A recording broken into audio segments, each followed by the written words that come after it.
Hello and welcome to the Humans of Growth podcast, where we talk about these stories and strategies behind business growth and development. I'm your host, Aly Hathcock, and today's episode is sponsored by Parison Network, the new way for businesses to find their next marketing agency without all of the hassle. If you're looking for marketing support but don't know where to go, head to parisonnetwork.com to schedule a free agency search for your company.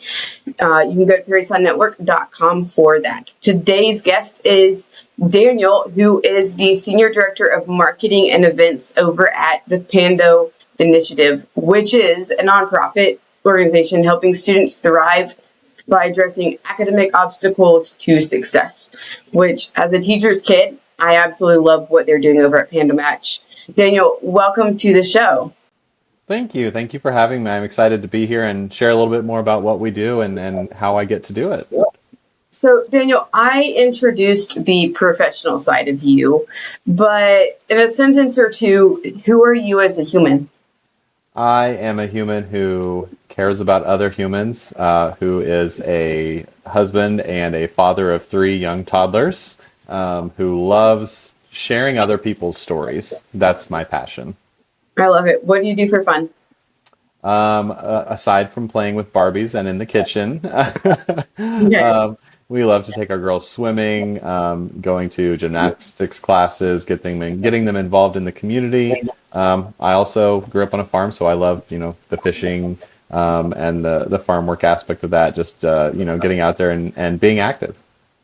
I love it. So let's kind of start with your story. What led you to this role at the Pando Initiative?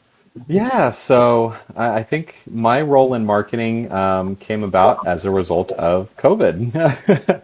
It's a lot of stories for a lot of people. I was working in volunteer recruitment at another organization, and then COVID hit and everything shut down, and then things shifted, and so I started to turn more into the marketing side of things, which has always been a passion of mine, sharing stories as well as doing some of the design aspect of that, and so that kind of just spiraled, and I started doing more and more of that and more event planning. And then 3 years ago, I found an opportunity at the Pando Initiative to do what I loved to do with the title to do it. And I guess the rest is history. I love that. So the title is Senior Director of Marketing and Events. And you and I both know when it comes to marketing, titles don't really mean anything. It means you do anything and everything. What, especially as now that the school year is back in session-ish, what does life look like for you on the day-to-day? Yeah, so school is almost back in session, so our staff are starting up. So, we train them on communication, not only with the students, but other stakeholders, which would be other teachers that are in the building that we're in and we serve, principals, donors, anyone that is willing to help us help the students thrive. So talking with them and teaching them how to convey the message of what they do on a day-to-day basis, as well as me collecting some of those stories and being able to share the successes that our students are seeing.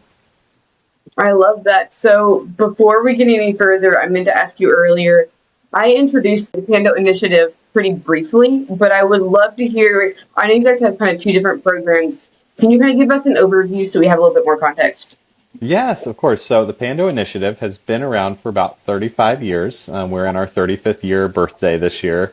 So everything's 90s themes. I love it. It's great. So the Pando Initiative has 2 core programs. One of them splits off into 2 other ones. So we have our in-school program, which is called Pando Kids. In the high school level, it's called Next Gen. So that program puts a full-time staff in 30 schools in Sedgwick County around Wichita.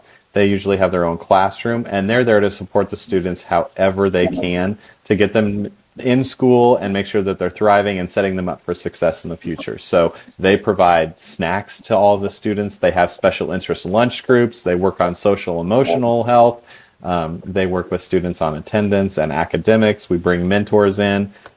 Anything we can do to get those kids excited. On the upper level in the high school programs, Next Gen, we definitely work on college and career readiness, helping them write scholarship essays, talking about what classes they're going to take to set themselves up, and then ultimately, what are they going to do after they graduate. The goal of that program really is to get those students into school with the ultimate goal of graduating in the end. We see a 95% success rate with all the students that are in that program. So that is kind of the bread and butter, the big program that we have here in Sedgwick County. And then our other program, Reality U, is a financial literacy simulation that travels to middle schools and high schools. It usually targets 8th graders and 10th graders. It is a one-day simulation where students come in for a 75-minute period, and they travel to 12 different booths with a pre-assigned life at the age of 26 after they filled out a survey telling us what they want to be when they grow up. But there's caveats. They have to put in their GPA, and they have to answer some questions about work ethic. So we give them a realistic look of, based on right now how they're doing, where they're going to be when they're 26. And they have to manage their monthly expenses at those 12 booths. So they have to buy a car and make car payments. They have to get insurance for that. They have to pay childcare and get groceries. They have to pay for their Netflix. So, at the end, the ultimate goal is for them to not go below zero for their monthly budget. And then they get to talk about retirement and figuring out that. The main goal of that one really is to talk more about the attitude and gratitude that those students have and how that affects the outcome of their future. Yeah, it's definitely a very interesting concept considering the current economic climate we're in. Oh, it is. We're always changing the booths, changing the numbers. I mean, groceries, we're always just add more to groceries. It's going to cost more. So. Yeah, for sure. So with an organization like you guys, measuring growth and success is pretty different than your standard business that is just here to make a profit.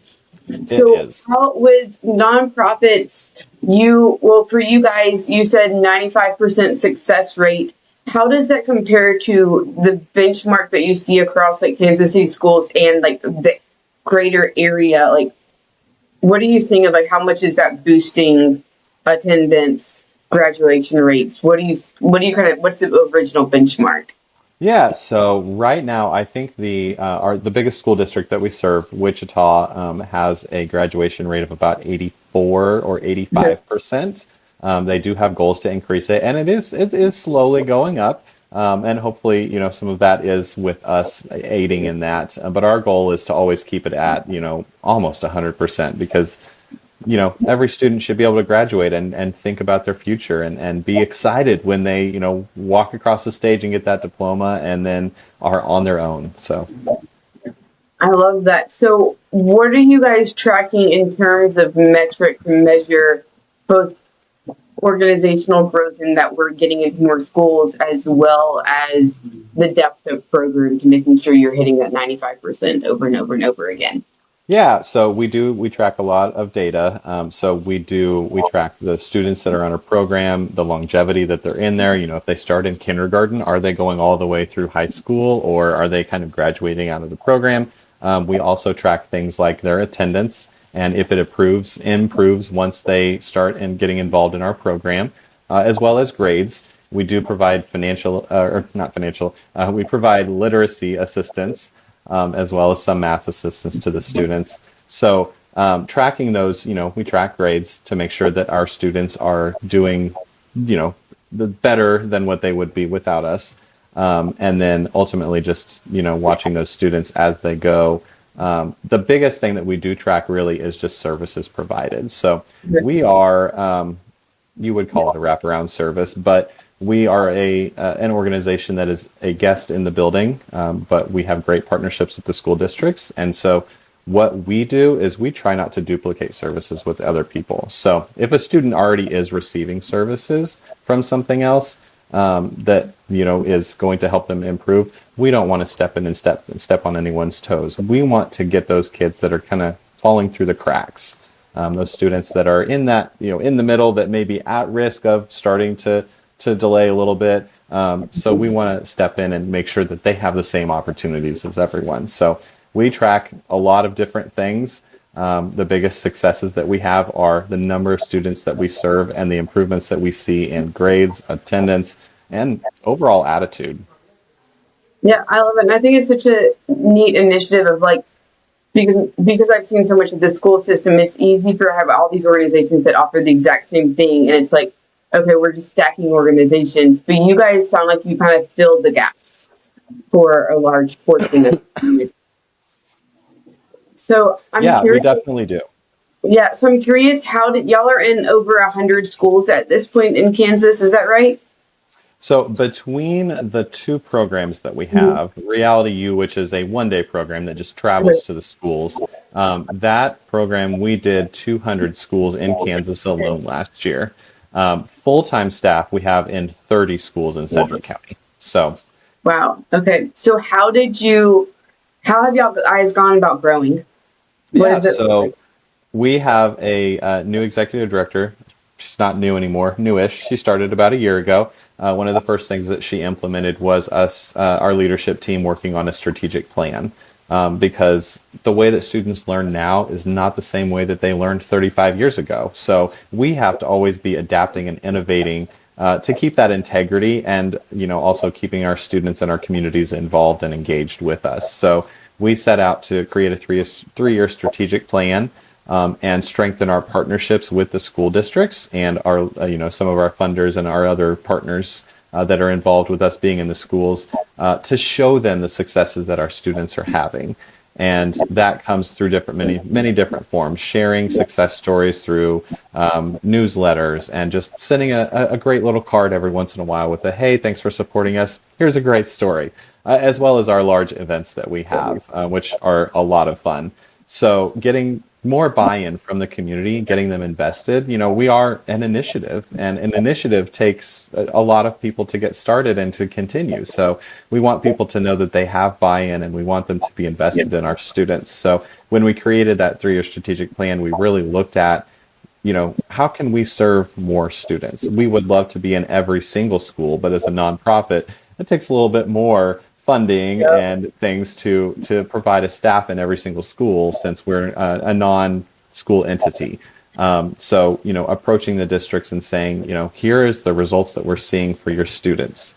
What can we do to improve our programs in your schools, and what can we do to further the number of students that we're impacting in your district? So in doing so, we 3 years ago when I started, we were in 21 schools, and so we've already grown to 30.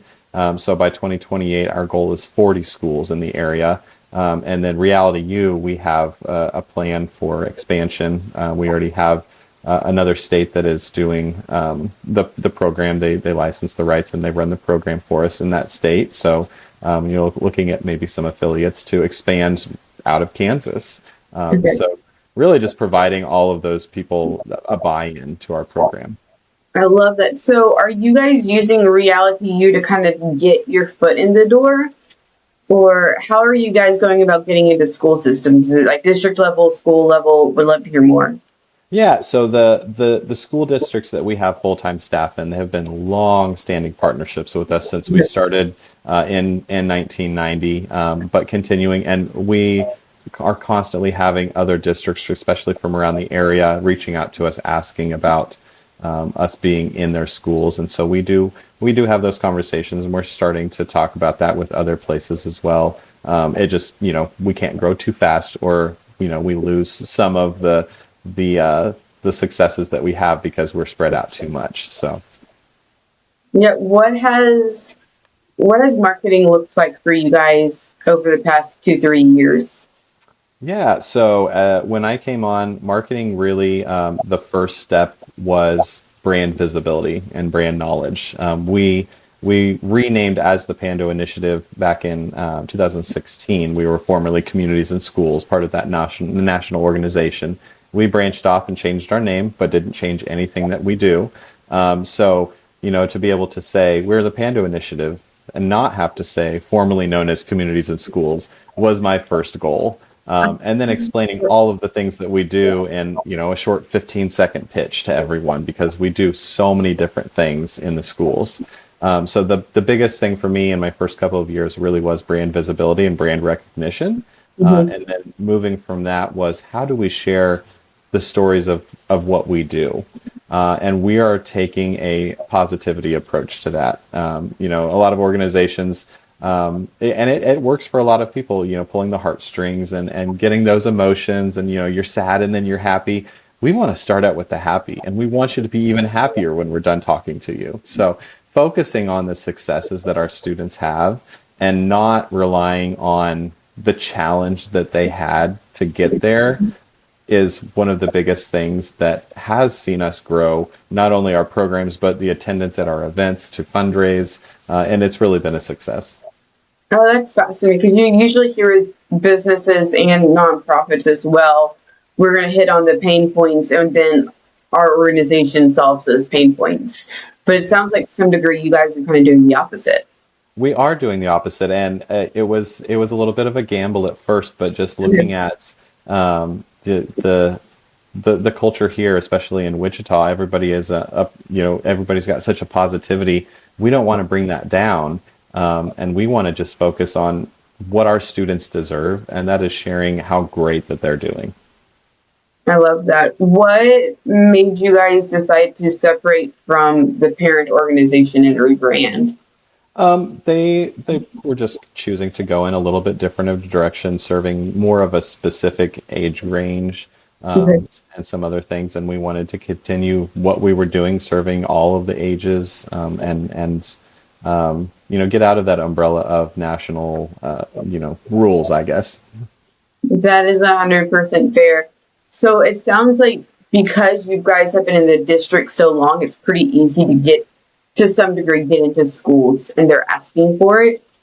How are you guys going about marketing in terms of donors, community relationships? Because the schools aren't funding this. So tell me how y'all guys are going about getting funding. Yeah, so we do get some funding from districts as well as grants that we do. We are not federally funded though, so we do not rely on any federal grants, which has been a lifesaver, especially lately. Yeah. So yeah, so we do also have other larger donor partners. United Way of the Plains is a big one here. They support us in a big way. The districts are big supporters, not only having us in their schools, but they do pay a portion of what it costs to have a staff in the school. And then the rest of Okay. the funding comes from Reality U. We do have a small fee for the schools to bring it in. However, we coach those schools on how to find a donor in their community to bring our program to their school. So not only does it get us the funding to provide that service in that program, Mhm. but it also brings those partnerships from the community into their school. So it's kind of twofold. So we do have, I think it's about 25% is funding that comes from grants and school districts. Mhm. And then a lot of it comes from just general donors. And then about 15% comes from events. I love it. With nonprofit, there's a lot that goes into marketing. What is one of the common misconceptions that people have when it comes to marketing for nonprofits? Oh, it's easy to share a story, and you can just get it done right now and post it, right? That's the biggest thing I hear. Can you just post this? It takes a lot to be able to post something and keep it on brand and convey the message that we want to convey. So always having a careful eye. And yeah, it's fun to, right now we're posting a lot of things at our last training day for our staff. We had to make some fun TikTok themed videos promoting our upcoming event, and that was great. And they were off the cuff, and they were not polished, and they were just fun, and we love that. But we also always have to take into consideration what we're putting out and the image that it conveys, and making sure that we are consistent. Tell me, how do you guys go about collecting and then sharing stories? Yeah, so our staff, they do collect the data, and then quarterly, they do quarterly reports where they report on the number of students that they've served, the number of programs, and the number of everything, volunteer hours, number of snacks that they've given out. And then they also do include success stories for that as well. So our biggest asset is our people that are boots on the ground in the school that are seeing these students, sharing those stories with us. And that's why we coach them and work with them on how to convey those stories back to us. So how do you convey those stories back to you? So they have a form that they fill out at the end of each quarter where they submit 2 success stories per school. So each quarter we get about 60 success stories that we can look at and dive deeper into if we'd like to. So that essentially, those success stories alone can kind of be your baseline content. Yes.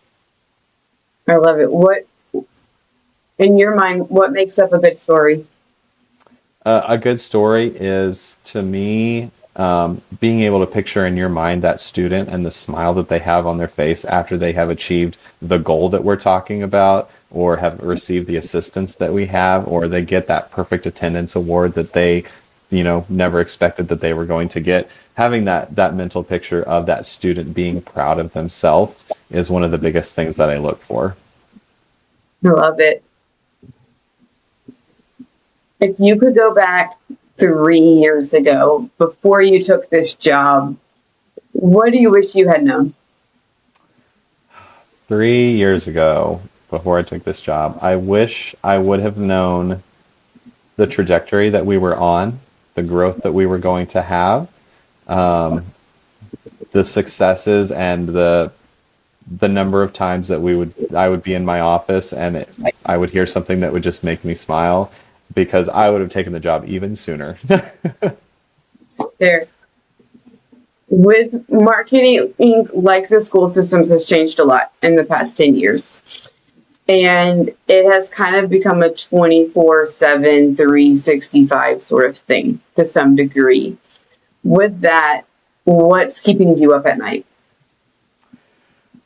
Well, other than planning events, that's keeping me up at night, the biggest thing is what the students have to go through on a day-to-day basis. Because, as you know, when we were younger, school seemed easy and it looked easy to the teachers. We know that it wasn't. We know that they were going through stresses, but the stresses that teachers are facing now are something that are unprecedented. They're not just teachers, they're also behavior specialists, they're also therapists, they're also support systems and mentors. The school system is relied upon a lot more now than it was when yeah, other generations went through it. And I think right now there's some catching up that needs to be done in the school systems to make up for that. So that's 3 years ago. Looking forward 10, 15 years ago, or future from now, what's the story that you want to tell looking back? Like, if you had to pick like one moment, one story, what's that story that you're going to tell?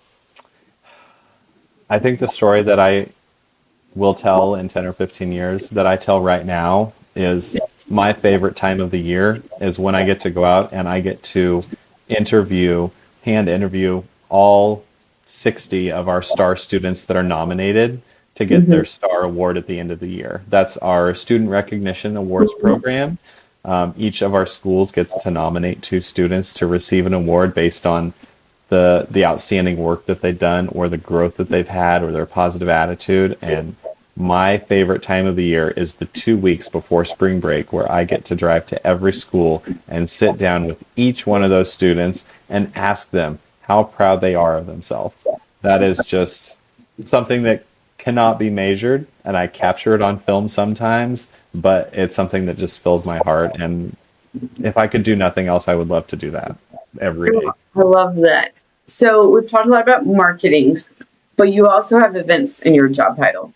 Yes. What do events look like for you guys?